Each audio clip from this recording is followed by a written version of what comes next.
All right, welcome to the first edition of the Doc Spiders Update. We have Alex Erro with us, who played on the 2018 Northwoods League Championship team, and Julian Erro, who played on the 2020 team from this past summer. Guys, appreciate you guys taking the time to sit down and chat. Yeah, happy to do it. Thank you. Thank you for having us.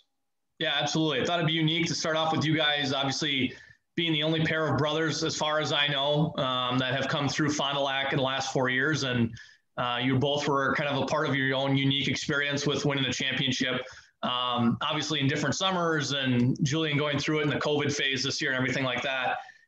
So I guess first off, Alex, why don't you start just kind of talking about, what you've been doing since, you left Fond du Lac after that 2018 championship, obviously getting drafted in 2019 by the Red Sox, and just kind of talking about, what that's been like. And then Julian, just kind of touching on, your recent commitment to Colby College and kind of where you see baseball going this spring as well. Yeah, sure. So what has it been, like 2.5 years since that summer now? Summer 2018. We're almost done with 2020. So yeah, like 2.5 years now. A lot of stuff has happened since then. It's actually funny. So I'm living with Jack Dunn. You remember Jack from the Nooks, and we were actually just talking about that 2018 summer last night, just sitting in our apartment, like watching TV and stuff. Like, it's something that always comes up. Such a great experience. Like, I love my time there. Everyone does in Northwoods, as far as I know. But yeah, that summer was a ton of fun. I remember getting there a few weeks late because Northwestern was on the quarter system. We end school a little bit into June. So getting there a few weeks late, the team had just come off like a 7-day road trip without being in Fondy for a week. So everyone was like, you came at the perfect time. Got in, got used to the guys. Everyone was super nice right off the bat. And we kind of just gelled. I remember there was a lot of Big Ten guys, a lot of guys I had played against, either familiar with their names or heard their names before. So it was cool having that dynamic right away. And I don't know, it just felt very homey. You guys made it very enjoyable of an experience living in your house. Just like the everyday fans in Fondy were so hospitable, so nice. And I mean, the ball was awesome. The competition was great. Obviously we had a great summer. I don't know if we finished. I actually don't think we finished at the top of the regular season standings. So I remember going into Madison and playing them as the top seed in the first round, and for lack of a better word, just spanking them like 17-5 in the opening round. And everyone was like, well, we're here. We might as well win it. So I think then we went to Kalamazoo. That was like the craziest stretch of like 5 days I think I've ever played. It was Madison one night, woke up, spun it around on the bus to Kalamazoo at like 8 a.m. the next day, went to Kalamazoo, played them, won in the South finals, I think it was, and spun it back around, drove back to Fondy, played Duluth that night where Connor Cook threw a no-hitter, I believe, or a shutout, complete game shutout. It was something like that. Great game one, and then we bust back to Duluth for games 2 and 3. We dropped the second game and made it a little bit dramatic for everyone, won it in 3, and that bus ride home from Duluth, I think it was like a midnight to 8 a.m. bus from Duluth to Fondy, and I don't think anyone slept an hour of that bus ride. It was just an awesome time, capping a great summer. Everyone was singing, dancing in the bus. It was a great time. So, I mean, those memories were just awesome. That's great. And can you just kind of touch on, what's going on now that you've been drafted and obviously going through, minor league not running last year as an organization, and just kind of, what you've been doing in the meantime? Yeah, sure. So, like you said, in the spring of 2019, I was drafted, left after my junior year at Northwestern. From there, I played in Lowell, which was a short season affiliate for the Red Sox for the rest of the summer. That was a great experience. And I honestly leaned back on that Northwoods summer for kind of providing me with just like an intro of what that life would be like, because in college, you're only playing weekends. You're playing some days during the week, but that Northwoods schedule, getting to the field at 2 p.m., leaving the field at 11, that is the closest thing to the minor league season that I've experienced so far. So, having done that in 2018 kind of helped me out for the summer in Lowell. Pretty much treated last off season as a normal off season. had some downtime, I went back to Northwestern, finished up some classes in the fall and was training there. And then reported to spring training around mid-February for like a pre-spring training mini camp, where it was there for about a month. And then just like everywhere else around mid-March, everything kind of shut down. They told us just basically pack your bags and we'll call you when the season resumes. Nobody thought that this would be of the magnitude that it was. So yeah, I actually like left everything in my locker, fully expected to be back there in a few weeks, but just went through quarantine at the house with Julian. We made like a little wooden squat rack because the gyms were closed. So anything to keep the development up, but just kept training as normal. And once we found out the major league or the minor league season was canceled, I kind of shifted my training into a little bit of more like prolonged off season style training. And but I knew I had to keep playing just because there was a chance that there could be a fall instructional league. And so around early August, I ended up moving to Atlanta to train with Jack, live here, train with him. And about 2 weeks before instructional league started, MLB released that they're allowing teams to hold the instructional leagues, kind of giving them the green light. And so, I mean, thank God I continued training just because your body needs to stay in shape. You need to be ready to go as soon as you get down there. So I was able to do that. Was at instructional league for about 5 weeks, and I just got back to Atlanta. So that brings us up to kind of today. Awesome. Yeah, Julian, you want to touch on kind of your experience this past summer and kind of what your plans are with Colby College this spring? So yeah, I kind of touched on like what my brother said with quarantine. That was like a pretty big training period, I'd say, because I'm a sophomore now. My freshman year at UConn, I actually did not play baseball. Just it didn't work out. So I actually kind of spent last year just as a student, not really expecting to do much. And then, when baseball season rolled around, I kind of realized I missed it. And I always felt like I could compete at that level. So, we got into quarantine and, I just started kind of training pretty hard. I underwent driveline. It was pretty much every day. It was 6 days a week throwing, lifting with my brother here on the wooden squat rack that we built. So I did that. We sounds like a lot of people have built that. He mostly built it. I mostly. Get the facts right. Facts right. Yeah.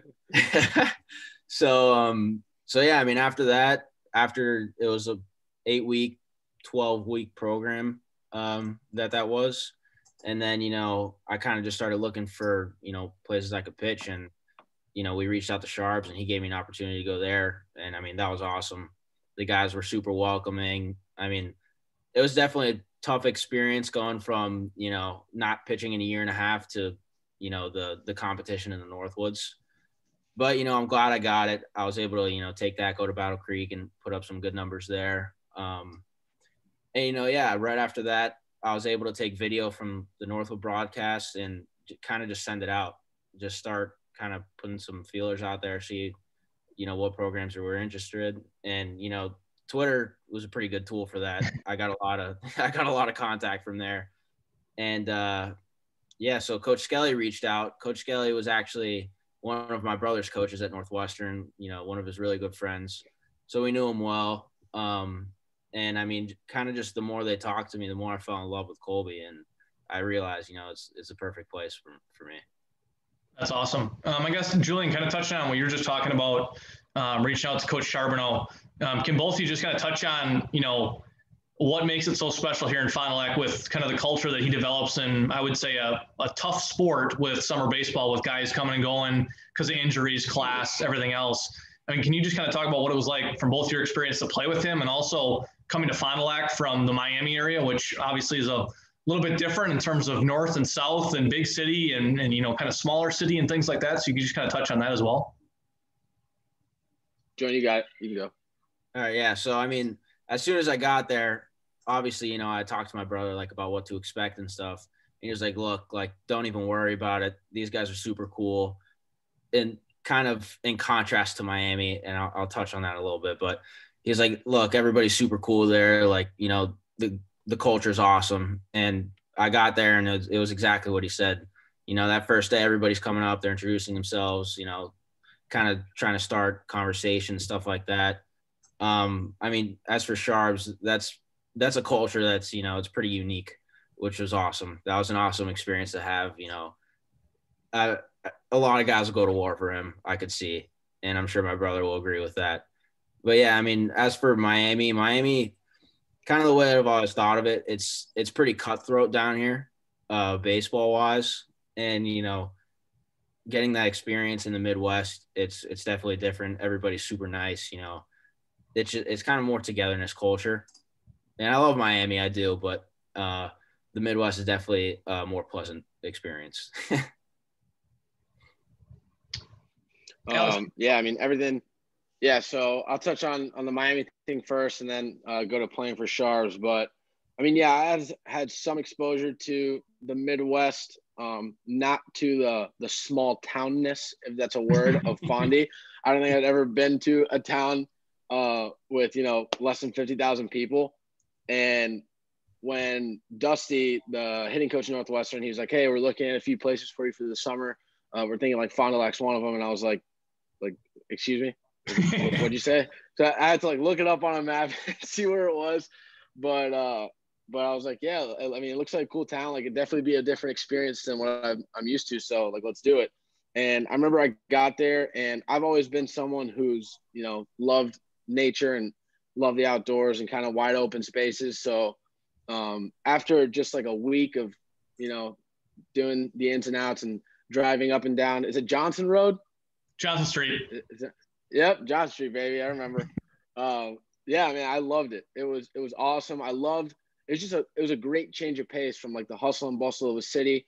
Even though Northwestern's not in Chicago, it's still in Evanston. It's a pretty up and coming area, pretty busy. So I enjoyed just the slow, relaxed lifestyle, kind of small businesses. I remember going with the guys to eat at Connie's Diner a bunch of times, and just everyone knows your name.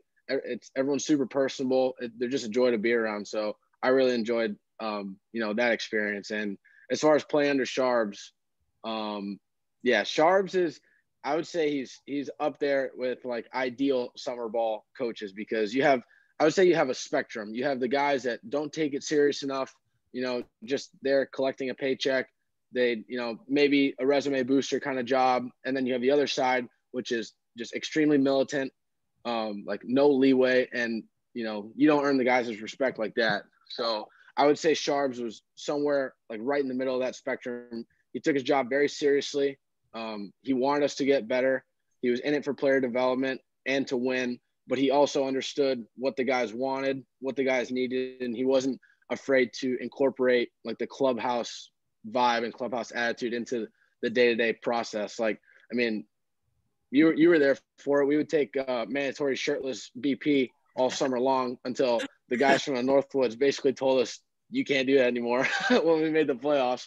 But stuff like that is the stuff that sticks with me and the other guys I played with for so long. And so yeah, there's when I think of Sharps, there's one story that comes to mind. I'm sure if you ask him, he's gonna remember this. It's a story to tell my brother when he says he's gonna go play for Sharps. So I was playing second base. Mitch Bowe from Iowa was playing short, and we were playing Battle Creek. We were winning pretty big, and there was a fly ball right on top of second base, and I had seen guys like Adrian Beltre and guys in the big leagues, whenever there's a fly ball kind of in between positions, they'll mimic each other. So Mitch called for it, and he's like, ball, ball, ball, and I didn't say anything, but I had gone right next to him and mimicked I was going to catch it. And the ball, I guess the wind pushed it, something happened. The ball drifted basically right on top of me. And I wasn't supposed to catch it. So Mitch kind of bumped me and grabbed it. And he kind of looked at me what the hell? And I was laughing. And then he started laughing until we both ran to the dugout, and I saw a look on Sharps' face. I was like, okay, this will not happen again. So Sharps kind of laid into me there. I mean, it was all good. It's just one of those funny memories that, I'll talk to him and we laughed at. He came to Northwestern my junior year. We had lunch and we were laughing about that story. But yeah, definitely enjoyed to play for. Awesome, and I enjoyed it a lot. To touch on, you were just talking about Mitch Bowe, and I know you mentioned this earlier about playing with Big Ten guys. I mean, were there a lot of guys you kind of knew? I mean, obviously you played against them, but did you kind of, I mean, do you guys talk a little bit, on the diamond and things like that, or maybe like a Mitch Bowe or other guys from the Big Ten? I mean, do you kind of have those relationships built before you get here, knowing that you're going to play with them? So yeah, before I think the rosters are released sometime in the winter. It's definitely before the college season. So yeah, like I'm curious. I want to see who's on the team that I'm going to spend, 2.5 months of my summer with, pretty much every waking hour of my day with. So I would comb through the rosters and check out the Big Ten guys and the names that look familiar. I remember playing Iowa that year. Mitch Bowe, if he ever sees this, I always tell him about it. I was hitting 297 going into my last at bat at Iowa and hit a one-hop line drive up the middle. Mitch Bowe caught it and threw me out at first. So I would have been above 300 had he not done that. And I always give him hell about it. But, yeah, like guys like him, Wassel, Bubba, I remember just like them getting to second base and be like, hey, like you're going to be in Fond du Lac this summer.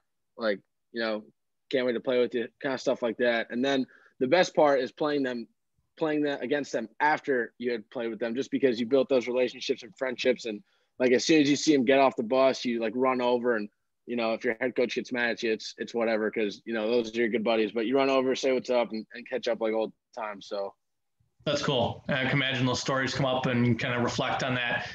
Julian, can you kind of touch on, since Alex mentioned on it before, but just kind of this past season, the kind of the COVID season, and I know you weren't here an extremely long time, a little over a week, but just kind of talk about, I know you mentioned to me, before how easy it was to get acclimated with the team, and just talk about, what that was like, and obviously capping this past season off with a championship as well.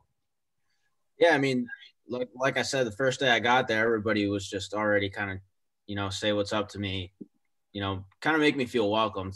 The staff did a good job of that. Like, it was easy to acclimate with those guys. The mandatory shirtless BP was it was a little bit of an icebreaker too. That was always fun. But I mean, yeah, they seemed more the guys that were there longer, but kind of everybody had the same vision that, we're here, let's win our pod. Let's do what we can. So it was pretty big. I'd say bigger than it would be for most summer teams that, like I've either been a part of or like heard from, that just kind of, we wanted to win. And I feel like that's just a culture that maybe Sharps helps with a lot of, and just kind of Fondy, that I feel like there's a lot of emphasis on winning, even though it's summer ball and some people might not be that interested. Fondy always, those teams, they always want to win. What, Alex, I know mentioned this earlier too a little bit, but can you guys just kind of talk on the Northwoods League as a whole, and just that, obviously that term, the grind, the day-to-day, and what it's like? I know Alex kind of really talked about how it kind of emulates minor league baseball, but is there any specifics you guys can give, or whether it's a travel piece or just that day-to-day, and what really makes this league kind of stand out as opposed to maybe other leagues that you've played in or heard about other guys playing in the past? Yeah. So, I mean, the competition for one is up there with any summer league in the United States. I only played in 2 summer leagues after my freshman year, after my sophomore year. After my freshman year, I played in Ohio. Definitely wasn't as competitive as the Northwoods. But I mean, you've been there for a few years. You see the competition level, and you always have big powerhouse schools being represented in that league. Guys with like actual legitimate chances at playing pro ball and being big leaguers one day. And there's a fair amount of, although you may not see them in the stands, there definitely is a fair amount of professional scouting that goes on in that area. I remember meeting with the Red Sox at Northwestern in the fall after that 2018 summer, and he kind of, went over my summer with me and told me that he watched probably between 6 and 8 games of mine that summer, and I had not a single clue. So those guys are hidden. You don't know that they're there, but you have eyes on you just because of the nature of the competition of that league. And if you go and see guys playing in a not as a competitive league, you don't get kind of a great gauge on how they're going to do against upper level competition. So playing against guys that also could potentially play pro ball and are up there in D1, D2, D3. There's competitors from all different levels in that league. It's definitely very helpful. And as far as the grind, it is as advertised. I think we played, I don't know how many games. I think it was 77 games that summer. And, when you're in the dog days of August, you're like, oh my gosh, my body feels like I'm 80 years old and I just need some nourishment. And, all these different thoughts go through your mind.